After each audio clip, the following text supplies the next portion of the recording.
on ne se rend pas compte à quel point c'est C'est la vraie histoire, atroce, ça. c'est C'est la l'enfer. vraie histoire. Les islamistes débarquent et tirent et font la guerre en plein Paris. Et je pense qu'on n'a pas, nous, citoyens lambda, pas pris conscience, on a compris l'horreur, mais pas pris conscience du niveau d'horreur.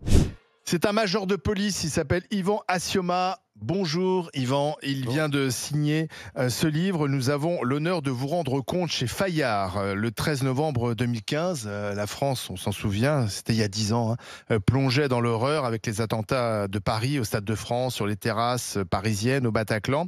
On a beaucoup parlé des forces de l'ordre qui sont intervenues ce soir-là, on a parlé de la BRI, du RAID, mais finalement très peu des autres policiers, notamment des effectifs de police secours, mais aussi même des stagiaires qui sont sortis dans la rue pour voir ce qui se passait, les primo-intervenants, comme on les appelait, et ce sont un peu les oubliés de cette période. Exactement. D'abord, merci de m'avoir invité. Avant de rentrer dans le cœur de mon livre, je voudrais avoir une pensée quand même pour toutes les victimes des attentats. On ne peut pas évoquer, enfin à mon sens, ces terribles attentats sans avoir un petit mot pour toutes ces victimes innocentes et leurs familles. D'accord. Alors ces primo-intervenants, ils ont été appelés tout de suite après les explosions. Ils ne savaient pas exactement où ils mettaient les pieds. Exactement, c'est que ce soir du 13 novembre 2015, en fait, ce sont tous les policiers, ce qu'on qualifie aujourd'hui de policiers du quotidien, qui ont été appelés les premiers ou qui étaient déjà sur place. Je dis déjà sur place quand je pense au Stade de France, parce que quand il y a eu les explosions au Stade de France, on avait des policiers qui étaient là pour le service d'ordre lié au match de foot. Voilà, il faut se rappeler que c'était un soir de match de foot. France-Allemagne. France-Allemagne, c'était un soir de novembre où malgré tout la météo était particulièrement clémente. Ouais. Il faisait doux ce soir-là. Il faisait doux, il y avait beaucoup de monde sur les terrasses dans Paris. Donc voilà, ces policiers primo-intervenants, ces policiers de police secours, d'autres services de la police du quotidien étaient au Stade de France, sont intervenus en premier sur les terrasses et sont intervenus en premier aux abords du Bataclan. Vous avez recueilli une trentaine de témoignages de policiers qui ont risqué leur vie ce soir-là, mais pourquoi avez-vous eu envie, 10 ans après, de parler d'eux? Parce qu'on les a oubliés, c'est ça? Tout d'abord, oui, ces policiers-là, comme vous l'avez dit, ils étaient pas du tout armés pour lutter contre une attaque terroriste. D'abord, ils ne savaient pas sur quoi ils allaient quand ils ont été appelés par les premières personnes qui ont appelé, qui ont fait le 17 police secours, qui ont appelé les policiers. Ils y sont rendus comme sur toute intervention, je dirais. Et effectivement, il y a 10 ans en arrière, nos collègues n'étaient pas équipés comme ils peuvent l'être aujourd'hui. Ils n'avaient pas de fusils mitrailleurs, ils n'avaient pas de gilets pare-balles lourds, enfin très peu. Ils avaient leur pistolet automatique 9 mm face à des kalachnikovs. Exactement. C'était tout à fait ça. Ils avaient uniquement leur arme de service individuelle. Ils avaient leur courage aussi. Face au kalachnikov et leur courage. Parce que ce qui est vraiment le trait commun à tous ces policiers avec lesquels j'ai pu m'entretenir, mais qui représentent en fait les centaines de policiers qui sont intervenus ce soir-là, c'est qu'ils ont eu un courage et une abnégation exceptionnelle. Ils ont tous mis leur propre vie en retrait pour assurer pour protéger et secourir le plus grand nombre au péril de leur propre existence, puisqu'ils n'étaient pas du tout armés pour lutter face à ces terroristes. Mais 10 ans après, qu'est-ce qu'ils avaient envie de vous raconter? Écoutez, 10 ans après, effectivement, moi, le constat que j'ai fait, c'est qu'ils avaient été oubliés au moment des faits ou peu de temps après les faits, parce que comme vous l'avez souligné, on a beaucoup parlé, les médias ont beaucoup parlé des unités spécialisées, comme la BRI de l'APP, comme le RAID. On peut le comprendre, parce qu'effectivement, c'est la BRI qui a mené l'assaut. Au Bataclan et qui a mené à terme à cette attaque terroriste. Mais il faut garder en mémoire quand même que la BRI est intervenue, ça faisait déjà 2h30 que nos collègues étaient là. Nos collègues, nos policiers du quotidien, sous-armés, sous-équipés, ont résisté, ont fait face pendant plus de 2h30 pour cantonner les terroristes à cet endroit, éviter que le massacre continue à l'extérieur, parce que c'était la hantise de mes collègues aussi, que les terroristes puissent sortir et continuer leur périple meurtrier dans Paris. On ne savait pas, on ne connaissait pas du tout les intentions de ces terroristes.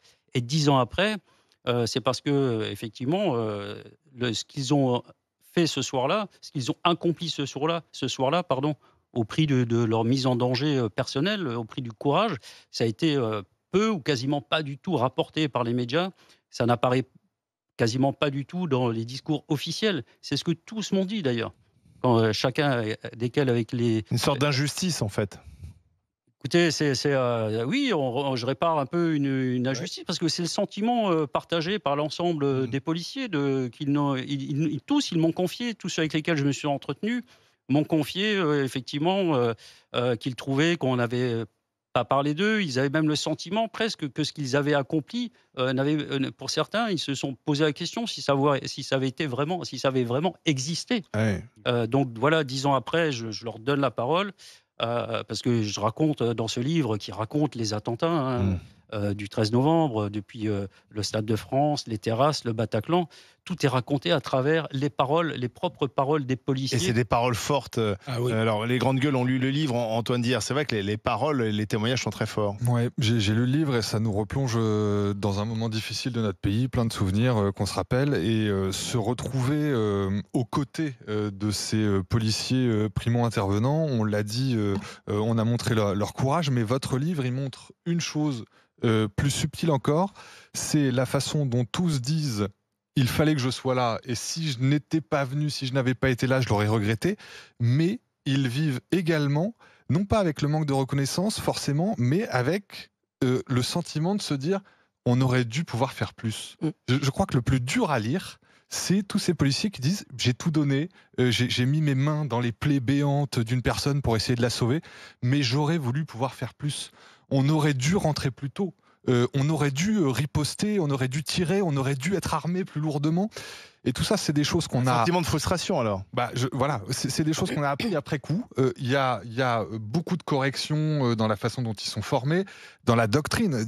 Lire que la doctrine de l'époque, c'était ne pas aller au contact, attendre que les unités spécialisées arrivent et surveiller les alentours, éviter qu'ils bougent. C'est dur à lire. Parce qu'on Aujourd'hui, se on le dit, fait plus, ça. voilà, on a l'exemple de ce commissaire parisien qui rentre avec son chauffeur et qui abatte un premier terroriste. D'ailleurs, c'est ce qui On met aurait fin à dû en la faire tuerie plus. du Bataclan, hein. Une fois qu'il Oui, a abattu l'un des exactement. terroristes du Bataclan, ça s'est arrêté. Et on se dit peut-être que si on avait effectivement, on était intervenu plus tôt. Alors on attendait effectivement les hommes de la BRI, Faut etc. pas attendre. Mais on a perdu peut-être du temps. On l'a vu à Nice, même la police Tout municipale à qui fait. a pu interrompre un attentat. Donc vraiment, c'est le basculement d'une doctrine. J'aime beaucoup la police municipale. Je connais la police en général, pardon. Je connais un peu les armes à feu. Je sais qu'on peut pas riposter au 9 mm face à une arme de guerre. En revanche, il faut tirer. Il faut tirer et c'est le basculement. Et il faut équiper nos policiers. Je dis souvent ici, il faut des armes à feu dans les mains des gentils, des armes puissantes pour tirer sur les méchants. Et tout le monde fait Antoine, tu veux mettre des armes partout? Mais on aurait eu des armes plus lourdes, des armes collectives, dans les voitures, etc. On aurait peut-être évité des morts. Mais j'allais venir justement sur la majeure partie des collègues avec lesquels j'ai pu m'entretenir, ou qui ont accepté d'ailleurs de me raconter leur histoire, parce que ça n'a pas été facile pour tout le monde. Même ceux qui apparaissent dans ce livre, 10 ans après, ont tous une très forte émotion, Ouais. ont eu une très forte émotion Des impacts sur les carrières, en me comme vous décrivez. racontant leur histoire. Tous, comme vous l'avez dit, tous ont eu, je dirais pas un sentiment de culpabilité, mais tous ont eu d'abord une pensée pour les victimes aussi. Tous m'ont dit: «J'aurais aimé en sauver beaucoup plus». Hmm. Tous m'ont dit ça. C'est le plus dur. Certains m'ont même confié, qu'ils auraient souhaité être confrontés avec les terroristes, en ayant la conscience qu'ils y seraient restés. Certains m'ont dit: «Je sais que j'y serais resté parce que j'étais pas armé pour, mais j'aurais voulu, être à la confrontation pour tenter au moins de les ralentir, pour tenter au moins qu'il y ait le moins de morts possible». Donc ils ont, c'est ce que je voulais faire apparaître dans ce livre aussi.